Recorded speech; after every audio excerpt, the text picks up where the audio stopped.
महावीर बुद्ध की पावन धरती Bihar. I never made it, but I know what it takes. I'm motivated by a mix of emotion. Got my statement. स्वागत है दोस्तों आज के इस नए एपिसोड में एक्सप्लोर इंडिया के तीसरे स्टेट बिहार से। और बिहार में इतिहास का वो पन्ना जो हज़ारों साल पुराना गौरवशाली इतिहास दिखाता है, बताता है हमें। आइए देखते हैं इस खूबसूरत बिहार की पावन धरती, बुद्ध और महावीर की धरती बिहार के वैशाली में। स्वागत है दोस्तों आप सभी का, वेलकम, खैर मकदम। वैशाली से आप सभी का दोस्त और होस्ट आदि एक्सप्लोर इंडिया के इस नए एपिसोड में।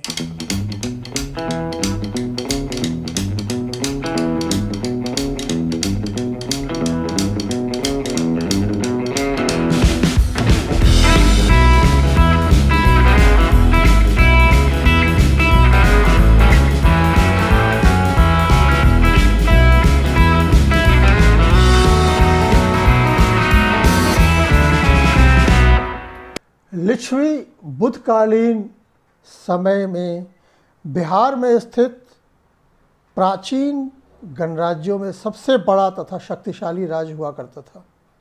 इस गणराज्य की स्थापना सूर्यवंशी राजा इक्ष्वाकु के पुत्र विशाल ने की थी, जो कालांतर में वैशाली के नाम से विख्यात हुआ। ये पटना से लगभग 40 किलोमीटर की दूरी पे स्थित है, गंगा के उस पार। लिच्छवियों का एक कुलीन गणराज्यात्मक राज हुआ करता था। लिच्छवी नामक जाति ईसा पूर्व 6ठी सदी में बिहार प्रदेश के उत्तरी भाग यानी मुजफ्फरपुर ज़िले के समीप वैशाली नगर के निवास करते थे। ये एक पर्टिकुलर जात हुआ करते थे, एक जाति थी जो वहाँ पे राज किया करते थे और वो वहाँ रहते थे।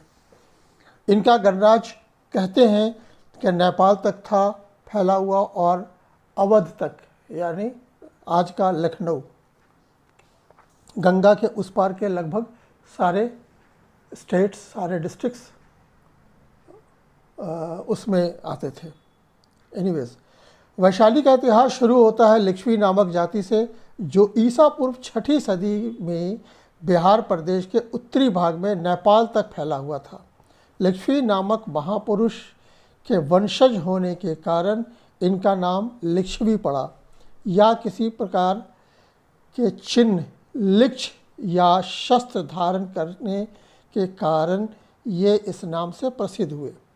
लिच्छवी राजवंश इतिहास प्रसिद्ध है, जिसका राज्य किसी समय में नेपाल, मगध एवं कौशल में था। कौशल जो आजकल बिहार के सटे हुए उत्तर प्रदेश का हिस्सा शायद होता है। चलिए आगे इसके इतिहास के बारे में बताते हैं। हमारे दोस्त साथ में, हमारे सारथी, हमारे बचपन के दोस्त साथ में हैं, जो बिहार के हमारे भ्रमण में हमारे साथ ऑलमोस्ट हर जगह रहते हैं। इसके पहले भी मैंने नालंदा खंडहर वगैरह को कवर किया था, तो वो एपिसोड अगर आपने नहीं देखा है तो वो भी देखें। यह वैशाली का वो स्थल है जहाँ पे महात्मा बुद्ध ने अपनी शिक्षा दीक्षा बचपन में ली थी। और छोटे छोटे ये स्तूपास बने हुए हैं, और यहीं पे अशोका पिलर, जैसा कि आप लोगों को पता है कि अशोका ने अपने बौद्ध धर्म के प्रचार में पिलर्स हर जगह बनवाए और उसके ऊपर शिलालेख डाले जो उसकी पहचान थी। ये भी स्थल पूरा दब चुका था मिट्टी के अंदर, जैसा कि सारनाथ में देखा गया था कि खुदाई के बाद वो निकला था, एक्सकेवेट हुआ था। और सेम वही कहानी यहाँ भी, वैशाली के ये धरोहर मिट्टी के अंदर दबे हुए थे, इनको निकाला गया। क्यों दबे थे, कैसे दबे थे, इसके बारे में कह पाना बड़ा मुश्किल है।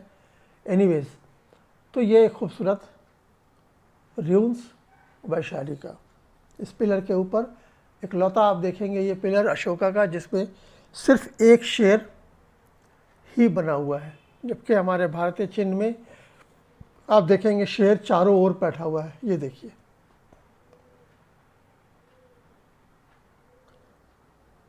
चलिए इसके इतिहास के बारे में और आगे जानते हैं।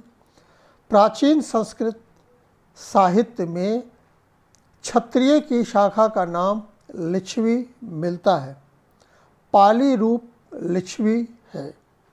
मनुस्मृति के अनुसार लिच्छवी लोग व्रात्य क्षत्रिय थे। इसमें इनकी गणना छल, मल, नट, करण, द्रविड़ के साथ की गई है। इनकी कई शाखाएं दूर दूर तक फैली थी। वैशाली वाली शाखा में जैन तीर्थंकर महावीर स्वामी जो 24वें अंतिम तीर्थंकर थे, उनका जन्मस्थल है, वो भी यहाँ से थे। और कौशल की शाखा में गौतम बुद्ध हुए। दो शाखाएं थी, कौशल और वो आपके वैशाली के जैन तीर्थंकर स्वामी हुए। कौशल की शाखा में बुद्धंकर हुए। जिस प्रकार संस्कृत ग्रंथों में ये वंश हीन कहा गया है, उसी प्रकार बौद्धों एवं जैनों में पाली और प्राकृत ग्रंथों में ये वंश उच्च कहा गया है। दो अलग अलग कंट्रोवर्सीज हैं। गौतम बुद्ध के समसामयिक मगध के राजा बिम्बिसार ने वैशाली के लिच्छवी लोगों के यहाँ संबंध किया था। पीछे गुप्त सम्राट में भी लिच्छवी कन्या से विवाह किया गया था। अब यहाँ पे एक फिर कंट्रोवर्सी आता है स्टेटमेंट कि जब ये लोग बैकवर्ड्स थे, लोअर कास्ट के थे, तो फिर इन लोगों ने कैसे किया था। यानी उस समय इस तरह की कोई चीज़ें नहीं होती थी। ऐसा कहा जाता है कि लिच्छवी लोगों ने बिम्बिसार के शासनकाल में मगध पर चढ़ाई की थी। अब ये जो पोर्शन है देखिए, अब इसको बंटवारा, इसको कैसे बांटा गया है। बीच में गंगा नदी है, इसके एक साइड में लिच्छवी ये लोग रहा करते थे, और दूसरी ओर मगध का साम्राज्य था, जिसके बारे में आप सभी लोगों को पता है, मगध साम्राज्य के बारे में, जहाँ अशोका जैसे महान शासक भी हुए। तो ये इन लोगों ने इस पर चढ़ाई की थी। मगध तथा वैशाली राज्य के संधि के फलस्वरूप वैवाहिक संबंध हो गया। अब इन लोगों का संबंध कैसे बना? जब इन लोगों ने संधि की तब। परंतु बिम्बिसार के पश्चात इस युद्ध का बदला चुकाने का विचार अज्ञात शत्रु ने किया। संसार से विरक्त रहने पर भी बुद्ध ने अज्ञात शत्रु को सचेत किया था कि लिच्छवी संघ अजय है, वो कभी हारा नहीं है किसी से, उससे मत आप टकराओ, उसको छोड़ दो, वो अपना राज अपना चला रहा है, आप अपना चलाओ। महात्मा बुद्ध ने ऑलरेडी रोका था, समझाने की कोशिश की थी। अब भेद है तथा उसके प्रजातंत्रात्मक संगठन को कोई निर्बल नहीं कर सकता, यानी कोई कमज़ोर नहीं कर सकता है। इतनी मजबूत वो शक्ति है, आपस में मिले हुए हैं। बुद्ध के इन वचनों से अवगत होकर अज्ञात शत्रु ने सीधा आक्रमण करने का विचार त्याग दिया। यानी अब वो कहा कि डायरेक्ट अब हमारी लड़ाई उनसे नहीं होगी। तब फिर उन्होंने क्या किया भाई, और लिच्छवी संघ को तोड़ने तथा भेद उत्पन्न करने का, निर्बल बनाने का, यानी कमज़ोर करने का एक नया काम इन्होंने स्टार्ट किया।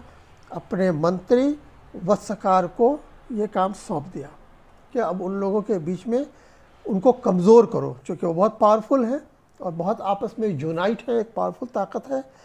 इनके बारे में मैं बता दूं आपको कि इसमें कई राजा हुआ करते थे। लगभग 7,777 इसके मेंबर ऑफ पार्लियामेंट उस समय के थे, जो लिच्छवी राज में बैठते थे, और इन लोगों का कंबाइंड डिसीजन हुआ करता था कि हमें क्या करना है, और उसके अकॉर्डिंगली वो लॉ बनता था, और उसी लॉ को सारे लोग फॉलो करते थे। कोई अपने हिसाब से कुछ भी नहीं कर सकता था। तो दिस वाज द यूनिटी, और ये उनकी शक्ति थी, जिसकी वजह से लिच्छवी बहुत पावरफुल गणराज्य माना जाता था। कहा जाता है कि ये पहला गणराज्य था भारत का, जिसमें और ये इसमें जितने भी मेंबर थे, ये सब अपने अपने छोटे क्षेत्र के राजा हुआ करते थे। ये मेंबर सिर्फ नहीं थे, कि बस आकर के बैठ गया थे असेंबली के अंदर। ये पूरे वहाँ के राजा थे अलग अलग पोर्शंस के, और सारे अलग अलग एरिया के राजाओं की एक यूनाइट मीटिंग हुआ करती थी लक्ष्मी के महल में। और यहाँ पे इनका अपना एक पार्लियामेंट था, वो मैं आपको अभी आगे रीव्स दिखाऊंगा, वहाँ भी चलूँगा मैं। महावीर स्थल जहाँ पे भगवान महावीर जो 24वें तीर्थंकर जैन धर्म के थे, उनका जन्म स्थल भी है, वो भी हम देखेंगे, अभी आगे चलेंगे। और अभी हम ये वैशाली के अशोका पिलर के आसपास का देख रहे हैं, जहाँ पे ये आप दर्शन कर रहे हैं, यहाँ पे महावीर स्थल का। तो ये इसकी इसका एक इतिहास है। ये आप देख रहे हैं, ये महावीर स्थल है, यहीं पे भगवान महावीर जैन तीर्थंकर 24वें लास्ट उनका ये जन्म स्थल है, यहाँ पे वो पैदा हुए थे। और यहाँ से ही उन्होंने शिक्षा दीक्षा आगे ली और फिर आगे आकर के प्रचार प्रसार हुआ। यहाँ पे बहुत खूबसूरत एक ये टेम्पल बना है, जैन समाज ने बनाया है। और ये साथ में लेफ्ट साइड में आप देख पा रहे होंगे, ये बहुत खूबसूरत गेस्ट हाउस, जो यहाँ पे श्रद्धालु आएंगे उनके ठहरने की जगह और यहाँ पे रहने की जगह, और सारा कुछ ये मैनेजमेंट जैन धर्म के द्वारा किया जा रहा है। ये भी अंडर कंस्ट्रक्शन है, लेकिन बहुत खूबसूरत और बहुत भव्य ये मंदिर बना है यहाँ पे, जो वाइट मार्बल से ये बना है। तो दर्शन करें, घर बैठे वर्चुअल टूर, क्योंकि हर आदमी यहाँ पे जा नहीं पाता है। कोशिश कर रहा हूँ मैं इतिहास के पन्नों को आप तक समेट कर लाने और दिखाने की, जिसमें मैंने एक सीरीज़ स्टार्ट की है, जैसा कि आप लोगों को मैंने बताया कि भारतवर्ष के सारे इतिहास के पन्नों को हम पलटेंगे और 1 बाय 1 सारे ऐतिहासिक स्थलों को देखेंगे और आप तक दिखाने और बताने की कोशिश करेंगे, उसके इतिहास के बारे में, उसकी सुंदरता के बारे में, उसकी ताकत और शक्ति के बारे में।